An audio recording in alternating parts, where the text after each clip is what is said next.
Último video que le voy a dedicar al tipo de dato estructurado registro. En este video voy a explicar cómo hacemos para acceder a los campos de un registro cuando éste es pasado por referencia, por ejemplo a un módulo, o cuando tenemos la dirección de memoria de un determinado registro. Lo voy a explicar directamente desde el SINJAI, ¿sí? Con un ejercicio práctico. A veces me da fiaca o no me gusta mucho hacer presentaciones porque considero que ciertas cosas, creo que ya lo dije en un momento, que ciertas cosas me parece que se entienden mejor cuando lo hacemos en la práctica y alguien lo explica a medida que lo va haciendo. Entonces, para explicar este concepto lo que vamos a hacer es declarar una estructura que la voy a llamar puntos, o punto, mejor dicho, y que va a abordar un punto en el plano, X e Y, ¿sí? Un punto cartesiano, y los dos van a ser de tipo, lo pongamos como reales, un float X y un float Y, lo hagamos bien básico. Y luego acá lo que voy a hacer es declarar un struct punto que sea P, por ejemplo, ¿sí? Lo que yo voy a hacer es mostrarles cómo accedemos a los campos de una estructura cuando están pasados por referencia, o cuando tenemos la dirección, como dije anteriormente. Hasta ahora nosotros usábamos el operador punto cuando queríamos acceder a un campo, ya sea para leerlo o para escribir sobre ese campo. El operador punto se utiliza cuando yo tengo el valor, ¿sí? Cuando la variable a la cual yo estoy haciendo referencia almacena efectivamente lo que es esa estructura, ¿sí? Pero ¿qué pasa cuando yo tengo una variable que apunta a esa estructura? Una variable de tipo puntero. En ese caso debemos utilizar otro operador que es el operador de indirección pero para estructuras, ¿sí? ¿Se acuerdan cuando vimos de estructuras que yo, cuando tenía la dirección de memoria de un determinado lugar en la memoria y yo quería leer el contenido que tenía ese lugar de memoria, yo utilizaba el operador de indirección? Es decir, leía, yo tenía mi puntero, ese puntero tenía una dirección de memoria, me iba a esa dirección de memoria y en esa dirección de memoria leía o guardaba algo, ¿sí? Y eso lo lográbamos con el asterisco, ¿sí? Que era algo parecido a esto, ¿sí? Que era ir a esa dirección de memoria, obtener la indirección. Bueno, ahora se hace lo mismo, es indireccionar un campo de una estructura, es decir, tengo la dirección de memoria de una estructura, me tengo que ir a esa dirección de memoria y ahí recién obtengo el campo, ¿sí? Es lo mismo que la indirección, nada más que para estructura es un poco diferente. Lo que voy a hacer es declarar otra variable que va a ser tipo puntero a estructura, ¿sí? Y luego a P lo que voy a hacer es, en X le voy a guardar un valor, por ejemplo, 10,5 y en Y le voy a guardar un valor que sea, qué sé yo, menos 1, por ejemplo, ¿sí? Acá estamos usando el operador de punto porque P efectivamente guarda una estructura, ¿sí? P es una variable de tipo estructura punto, ¿sí? De tipo de struct punto. Pero lo que yo voy a hacer ahora es que puntero, por ejemplo, sea igual a la dirección de P. Lo que le estoy diciendo acá es que puntero va a tener la dirección de memoria de un struct punto, ¿sí? Esto se puede hacer perfectamente, ¿sí? Que tener un puntero a una estructura. No solamente podemos tener punteros a tipo datos simples, sino que ahora podemos empezar a tener punteros a estructuras, o a registros, mejor dicho.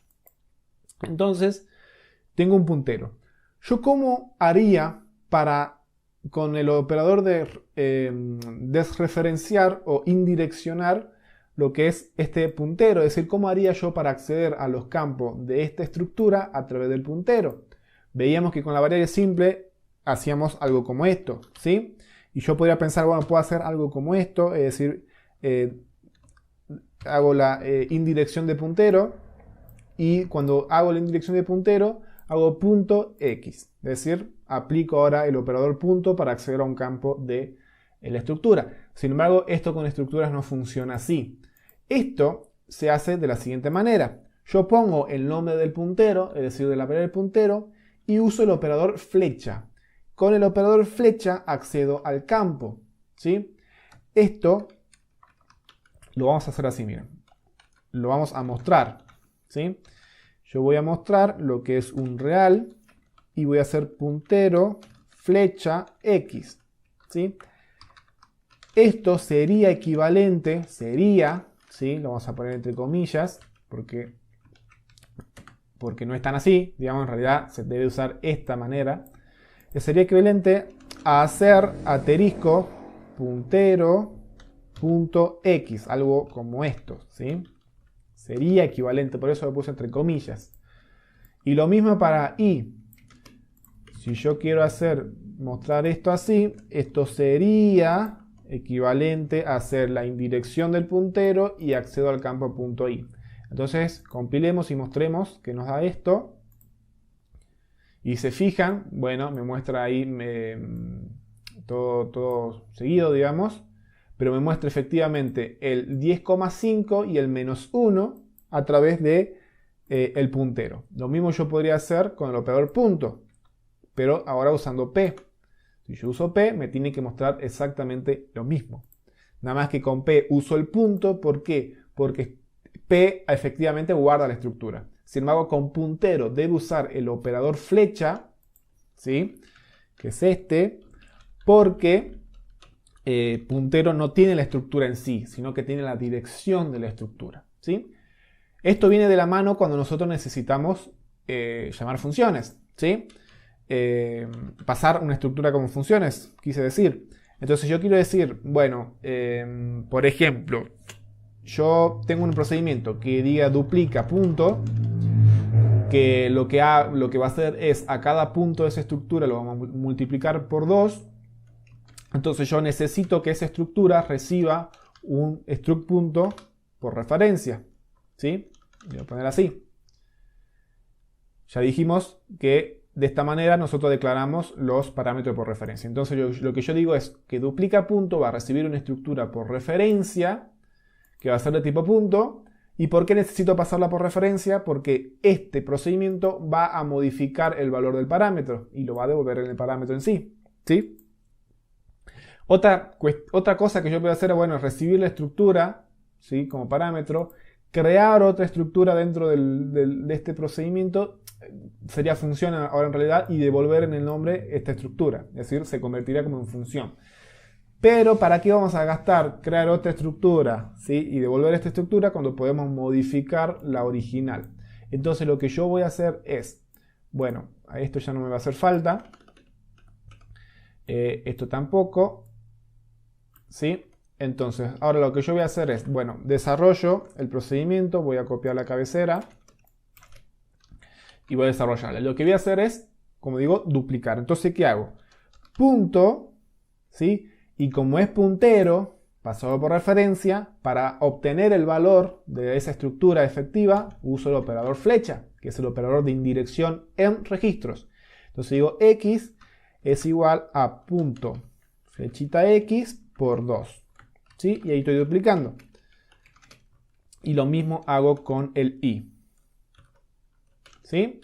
Entonces, esto sería equivalente, de vuelta entre comillas, a hacer asterisco punto x, ¿sí? Muchos puntos, y voy a copiar esto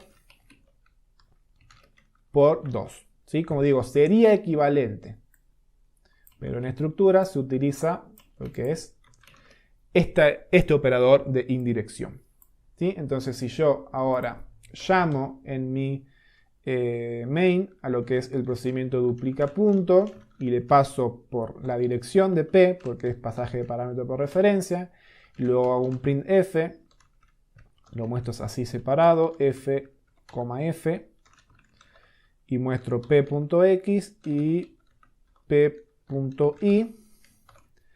Y yo ejecuto esto, a ver qué me da acá, duplica punto, me dice incompatible pointer type. Bien, acá detecté el error y es porque esto lo estoy definiendo la estructura después del procedimiento y la estructura y el procedimiento ya lo está usando, digamos. Para que lo detecte lo tengo que poner arriba. Entonces ahí lo puse y ahora sí compilamos y ejecutamos y me muestran efectivamente, ¿ven? El 10,5 multiplicado por 2 es 21 y el menos 1 multiplicado por 2, es decir, duplicado, es menos 2. Entonces, de esta manera vemos que cuando yo necesito cambiar el valor de un campo de una estructura que está siendo pasada por referencia, o que yo tengo la dirección de memoria de esa estructura o registro, como vimos al principio con el puntero, para yo acceder a esos campos, tanto para mostrarlos o como para modificarlos, yo tengo que acceder con el operador flecha, que es lo mismo que hacer una indirección en otra variable, por ejemplo entera, que sería con el asterisco. Entonces, de esta manera, de vuelta, se complejiza aún más el uso de estructuras cuando yo tengo que pasar estructuras pasadas por referencia y estas estructuras tienen otras estructuras internas, ¿sí? En este caso, cuando yo tengo una estructura pasada por referencia y esta estructura tiene otra estructura interna, la sintaxis, a ver, lo probemos y ya terminamos el video. Por ejemplo, yo tengo otra estructura que se llame .2, por ejemplo, y mejor dicho, lo voy a declarar afuera, ¿sí? Y acá voy a tener, por ejemplo, un float z y un float w, por ejemplo. Entonces acá voy a tener una estructura .2 que va a ser p2, por ejemplo. Entonces, ¿qué pasa cuando yo paso una estructura pasada por referencia y tiene otra estructura interna? Perdón que me trabe tanto, pero mientras que hablo y pienso, entonces yo lo que tendría que hacer es hacer punto, la indirección, y con esto obtengo el P2, ¿sí? Con la indirección, y de P2, una vez que obtuve P2, hago punto, ¿sí? Z, ¿sí? Y acá lo que puedo hacer es multiplicarlo también. Entonces yo digo esto por 2. Y lo mismo para W, hago esto igual a W por 2. Y acá quizás ya se marearon y ya perdieron la fe en toda la humanidad, pero ya les explico. Entonces acá yo puedo mostrar p.p2.z, esto ya lo vimos en el anterior video, y p.p2.w. Si yo compilo y ejecuto, ¿sí? Se fijan, bueno, acá me está 0,0 porque no los inicialicé. Entonces, si yo los inicializo, lo vamos a inicializar con un valor, por ejemplo, de 2 y un valor de 4, ¿sí? Lo compilemos. Perdón, acá era W. Y se fijan, me muestra efectivamente el doble de 4. El doble de 2 es 4 y el doble de 4 es 8. Y acá, ¿qué pasó? ¿Por qué yo hice flecha y punto? Acá hay que verlos por secciones. Cuando nosotros empezamos a tener estructuras anidadas, como vimos en el anterior video, y encima le agregamos la complejidad de pasaje por referencia, hay que verlo por partes. El que es pasado por referencia es punto, la estructura punto. Cualquier campo que yo tenga internamente en ese punto, es decir, cualquier campo de punto o de la estructura a la que está haciendo referencia punto, mejor dicho, yo la tengo que acceder a través de la indirección. Porque yo lo único que tengo acá es la dirección de una estructura de tipo punto. Entonces yo con la flecha voy a acceder a cualquier campo que pertenezca a punto, ya sea X, Y o P2. Entonces con la flecha obtengo P2. Entonces, como digo, esto hay que verlo por sectores. El primer sector al que accedo con la indirección es a P2. A partir de ahí yo accedo con el punto, porque con la indirección yo ya obtuve el valor de esta estructura, ¿sí? Yo con la indirección obtuve el valor de P2. Entonces esto, traducido, sería como si fuera un P2. Y como es como si fuera que esa variable ya tiene la estructura, ya tiene el valor de la estructura. Ya no es una dirección a P2. Por eso acá no le pongo flecha, porque P2 ya es como si fuera la estructura en sí. Ya no es una dirección de memoria, entonces ya no me hace falta indireccionarla. Por lo tanto, como dije, hay que verlo por partes, por sectores. Punto, flecha P2, obtengo el campo P2, ¿sí? Con la indirección. ¿Por qué? Porque punto sí es una dirección de memoria. Pero una vez que obtuve el P2, ese ya es un valor de una estructura como tal. Entonces accedo con el punto. Y así se van a empezar a complejizar sus programas, ¿sí? Pueden ocurrir millones de casos y a ustedes le pueden sus problemas pueden tener digamos, tantos casos de flechas, puntos, como quieran, ¿sí? Esto ya es cuestión de cada uno, sería imposible ver todos los casos, pero para que entiendan por lo menos qué pasa cuando yo tengo este tipo de estructuras anidadas.